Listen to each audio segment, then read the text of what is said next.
Y'all give Mr. Jones a hand, please. Can everybody hear me okay? Am I good? Okay, very good. I want to give a hand to our moderator and MC, Ms. Millsap. Give her a hand for that.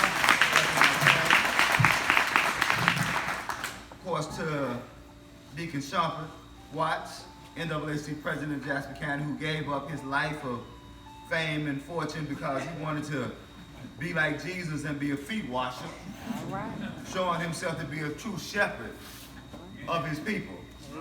In fact, the next time somebody asks you for their vote, I need you to be sure to ask them whose feet they done washed. Right now. And if they don't know, can't tell you nothing, just keep walking. Say, don't worry about it, you won't be getting my vote. See, the problem is we elect too many people who hadn't washed any feet before they get in office. And then you wonder why they ain't washing no feet, why they been in office. Well, it's like we tell our young ladies, look, if you giving him the milk, he ain't gonna buy the cow. That's right, that's right. That's right now. You know what I mean? Also gotta, give a shout out to Mr. Joseph Kraft, Smith County NAACP President, who also returned home from Texas to continue to struggle here and make Mississippi better. Give him a hand, give both of them a hand. And of course, I would be remiss if I didn't mention Miss Ella Damer, Bernie Damer's wife, who's also from here at Jasper County. And finally, my wife's mother, that's my wife, Monica Taylor McInnis. I mentioned my wife because if I do well, she can feel proud. And if I do poorly, I can have somebody walk out of here with. So, one of the benefits of being married. The benefits of being married is not having somebody with you when you're on top. The truth is, that's right. When you down. Nothing she can say, just come on, walk out here with me. You didn't do well. I'm just going to let you walk out here too. So I have to mention her mother is from up the road in Pachuta, Mississippi, where her grandmother worked at a local diner. Where one day her nephew decided to taste the white water to see how it was different from the black water or the colored water. And that's how they got involved in the movie. Now, my topic is 3 ways to defeat hate. All right. Now, you have stated that voting, primary way to defeat hate. What I want to do is give you 3 elements that you can put with the vote. In fact, 3 things you need to be able to do before you actually go and cast your vote. Now, a couple of things I need to tell you. First and foremost, I am country boy, Clarksdale, Mississippi. Highway 4961, home of the blues. See, I see some of y'all sitting up in here like y'all a little too cityfied. Got y'all selves a little bit of education. Don't let the Jackson State professor fool you. Don't let that fool you at all. Come on, baby. I'm from Clarksdale, Mississippi. Went to school at Fryers Point, Mississippi, outside of Clarksdale. I done chopped cotton, milk cows, caught catfish, shell peas. Shell so many peas, my fingers was purple. Said, Grandma, how many of these peas we got to shell? She said, how many you won't eat? Oh, I shelled all day long. So I tell you that to say that at 15 minutes, my wife gonna raise her hand. So, and because I understand happy wife makes for a happy life, I'm gonna sit down when she raises her hand. Now I tell you that because at the beginning of my talk, I'm gonna tell you the 3 things we need to do to defeat hate. But because I'm on a time limit, I'm really only going to cover one of them, but I'm going to give you the 3. So the 3 things is that first, we must learn to use the empirical process. That just means proving things by fact. The empirical process, because evil sustains itself with lies. The next thing we need to do is to develop and embrace the power of love, because hate perpetuates itself by rotting everything with evil. And then third, we must engage in constant self-evaluation. See, we love to evaluate other folks. But we have to learn to develop in self-evaluation to ensure that we are walking in the path of empirical righteousness. By combining these 3 elements, we can liberate ourselves from the darkness of other people's hatred and ensure that we ourselves are not filled with their hate so that we don't harm others of ourselves, and finally be able to reduce the issues of police harassment, teen pregnancy, high school dropout, low employment, poverty, and crime, which of course involves both violence and drug abuse. So now let's deal with the first one, which is we must use the empirical process because evil sustains itself with lies. My grandmama used to say a lie don't care who tells it. Yeah, y'all grandmama used to tell y'all that too. I knew some country folks up in here with me. Don't let the certified folk keep you quiet. Don't let the certified folk make you feel bad about your situation, see? Because it wasn't them certified folk that liberated us. Right. Come on, man. Some of y'all act like y'all don't know about little country boy. Little country preacher from Nazareth. Right? When Peter told him, said, I think I done found the Savior. Boy said, can anything good come from Nazareth? Come see. So let's come, what he say? Come see. So today y'all gonna come see about this country boy. See, while we all have opinions, beliefs, personal tastes, and subjective notions, we must realize that problem solving must be met with empirical evidence. What if you went to your doctor and your doctor said, well, I believe if I cut you open, you're going to be all right. You said, well, I believe I need a new doctor. Right. So you have to understand, I don't believe in but one being, Joshua. For those who don't know, Jesus. Or as we say, Yahshua. Everybody else, we need to deal with not with belief, but with fact. Other than Jesus, the only person who got the right to save you because I said so is your mom. That's the only person. Daddy ain't even got the right to say because I said so. Of course now daddy just give you that look. Do you understand I said so? But everybody else that you have to engage, you have to make them engage you with empirical fact-based.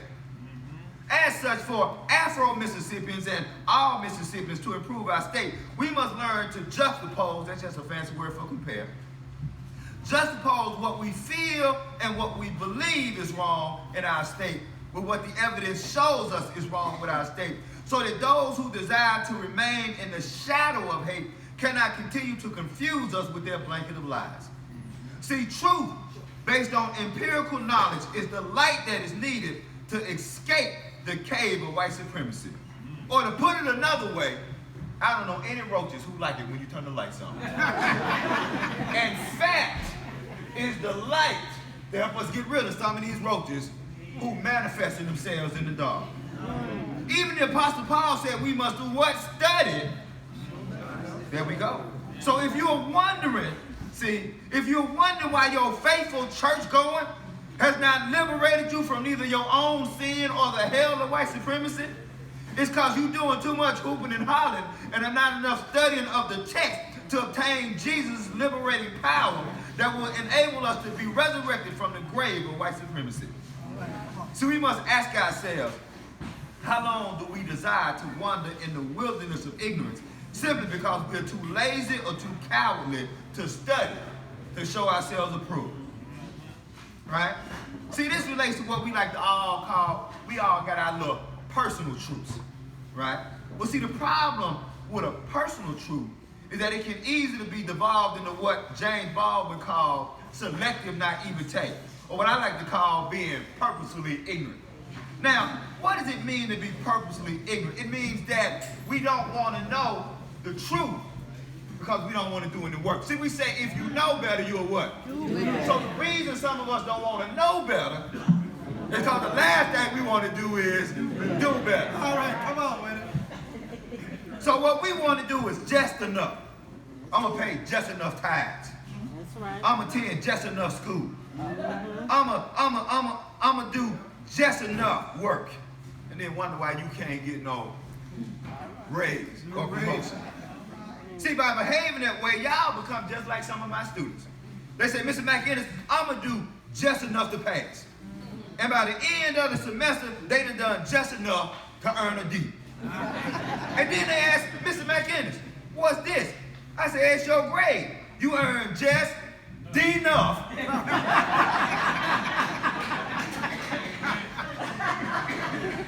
Yeah, I figured that was going to resonate with some of y'all. Especially some of y'all that's still paying tuition for your children that's going on. And them grades ain't matching what you paying.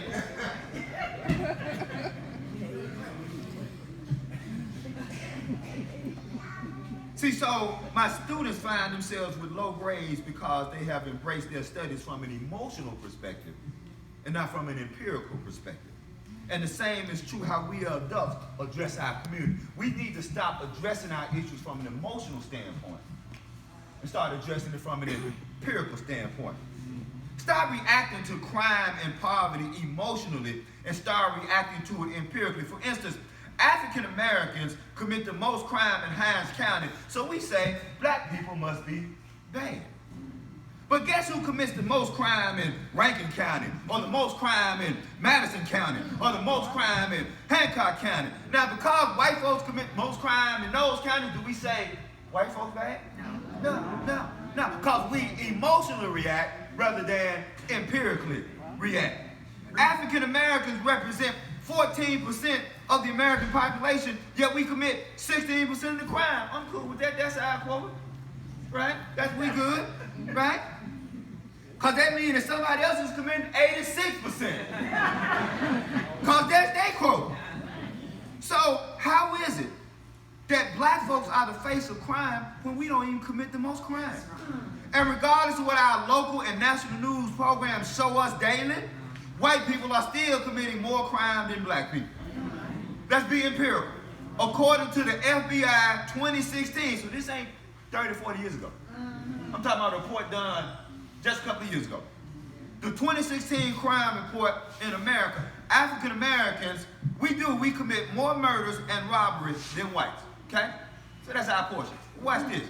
However, in every other category, whites commit more crimes than African Americans. This is including rape, aggravated assault, burglary, motor vehicle theft, arson. Well, you know. I ain't got time to be burning stuff up, man. I told you, you invited the country boy. You're going to get the country boy. Forgery and counterfeiting, buying, and this one got me buying and receiving stolen property. You mean that ain't cocaine now? Vandalism, see? And the first thing y'all said, look at them little black children going to tear something up. Right? Vandalism, weapons charges, prostitution, both buying and selling, drug possession, and DUI. So in 12 of the 14 major crimes, white people are at the top. Yet their faces are rarely plastered on television, newspapers, magazines, and billboards as criminals in the rate that African Americans are.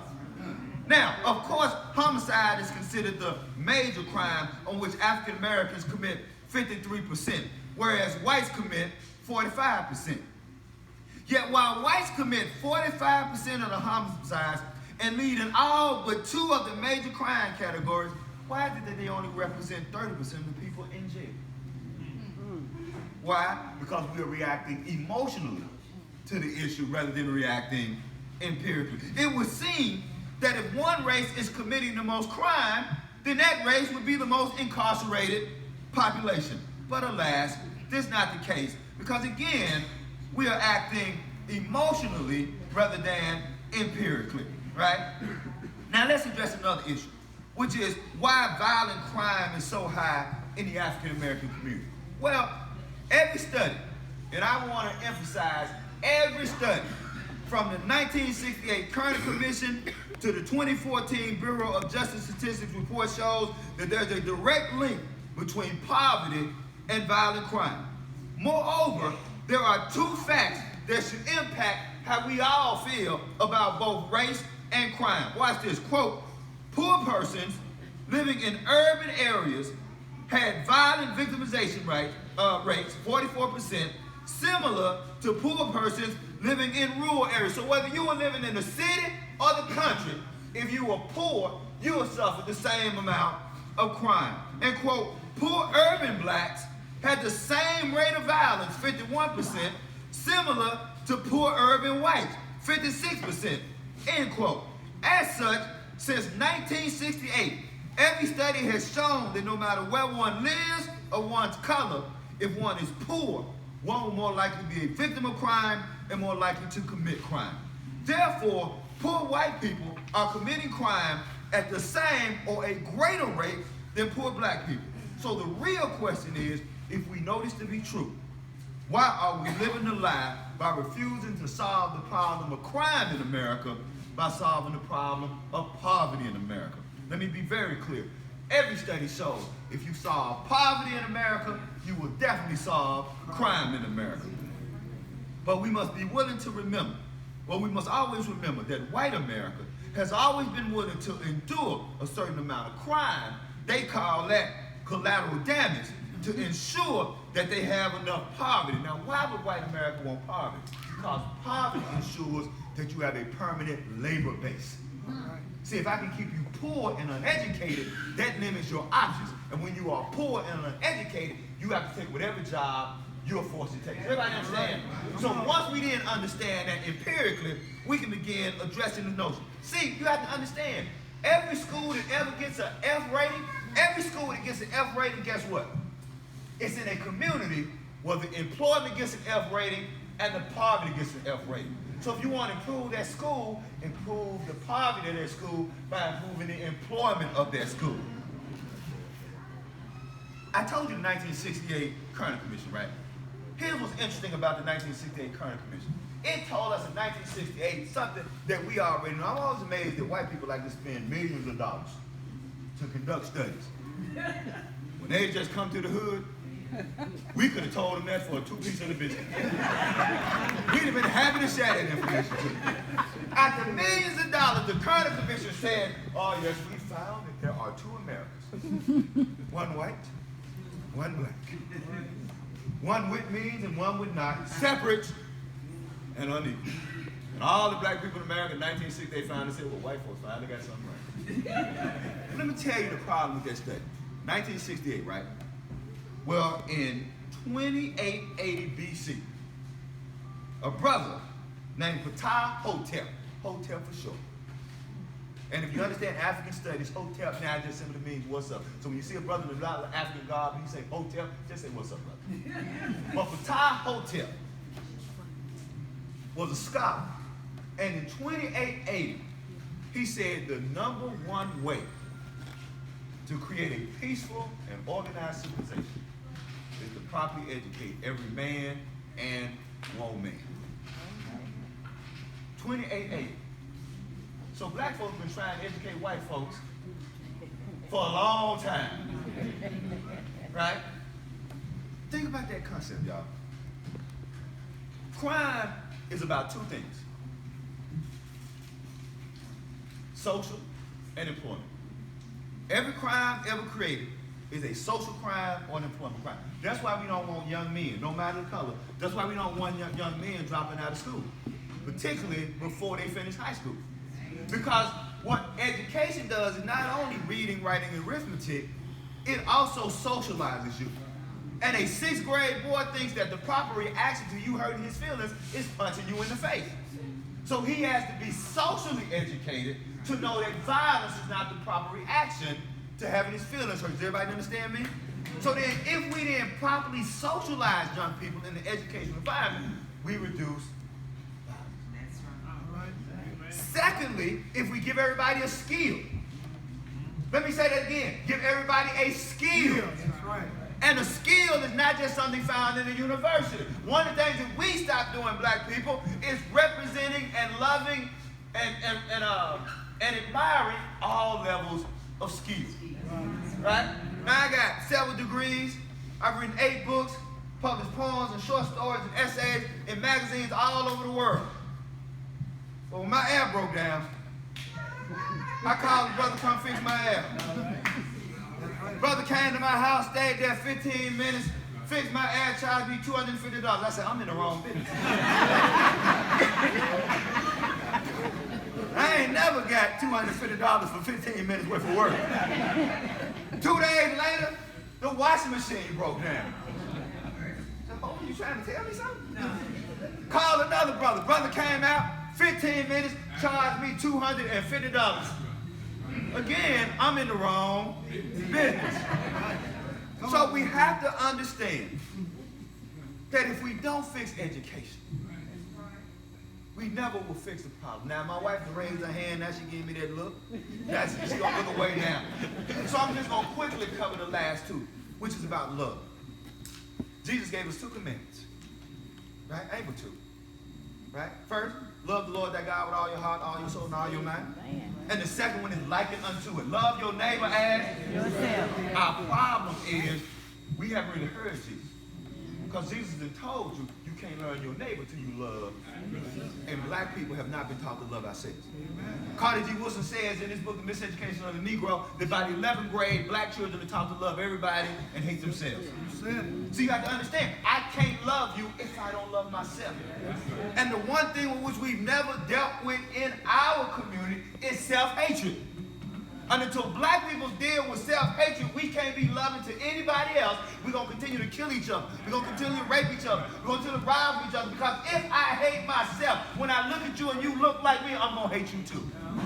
So if you truly want to deal with the violence in our community, the first thing we have to do is stop being ashamed of being Africans. We are African people. First people to write.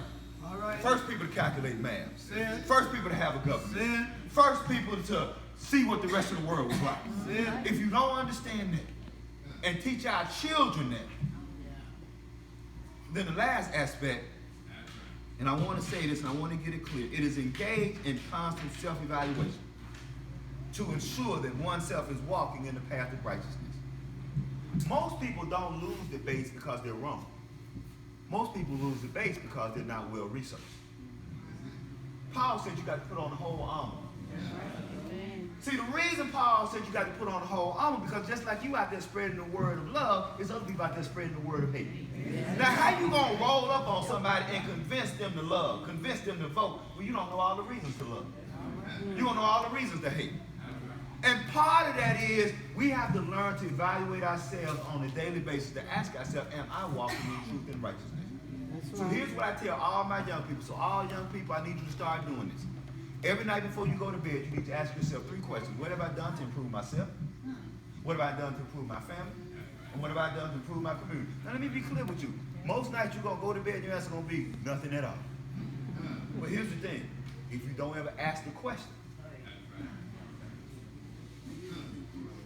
Does everybody understand? So I'm going to leave you with one example. When I was in college, my goal was to read the entire Bible, the entire Quran, the Holy Book of Analects, those are Confucius reading, the Holy Book of Tao, that's the Book of Taoism. I did. I read all of those. But as y'all know, everybody who study the Word ain't studying the Word because they got good intention. See, the reason Paul said put on the whole armor is because Satan knows the Word better than you. So how you going to battle Satan and Satan knows the Word better than you? You know half the Word. That's why Satan is winning, because Satan knows more Word than you. So I wanted to read the Bible, to be quite honest with you, in college because I wanted to convince every black person I know that Christianity was the white man's religion. All right, folks normally used to hate to see me come. Oh, here he comes. I said, oh, come on now, let's talk about that white man's religion you got. And I would break it down because I knew more. I was like, what are you learning in Sunday school? What they doing in your church, right? And they said, well, you going to hell. I said, probably so, but you in hell right now because you don't even know what you confess to do. So I would just wear Christians out. Oh, I used to love to see black Christians wearing them. But also I was studying the Bible every day, looking for more from your text. Understand, I'm looking at your text for stuff to defeat you with. Why? Because I know you ain't even in your own text. All right, now. Then one day I got to reading, because I'm reading back and forth, and I said, wait a minute, Kingdom of Kush. Kingdom of Kush, Kushites. Uh-oh, your boy may be in trouble. Kingdom of Kush, Kushites, Ethiopia. Some of you don't even know about that black dude who took Jesus' cross. All right. Where he was from. African. Took the word back into Africa. Africans were Christians 300 years before Europeans. That's right. Here I have been weighing out black Christians for 3 years, telling them they was worshiping the white man's religion. I had been wrong the entire time, but none of them who went to church every Sunday had the knowledge to tell me because they weren't studying their own text. So if we're not always engaged in self-reflective evaluation, putting on the whole armor of what we claim to be, we will always be a slave to someone else. So before you vote, what are the 3 things we got to do? Number 1, we got to learn to use the empirical process. Number 2, We must learn the power of love, which first means learn to love ourselves. And then once we learn to love ourselves, we can love others. And number 3, we must be walking in continuous self-evaluation, reflection, so that we can know that we're on the road of righteousness. And if we do those 3 things, we can then make our communities a community. Always remember, when Jesus got up out that grave, he didn't just liberate you from fornication. He didn't just liberate you from adultery. He also liberated you from white supremacy. You have the right citizen that Jesus wants you to be. I thank y'all for listening.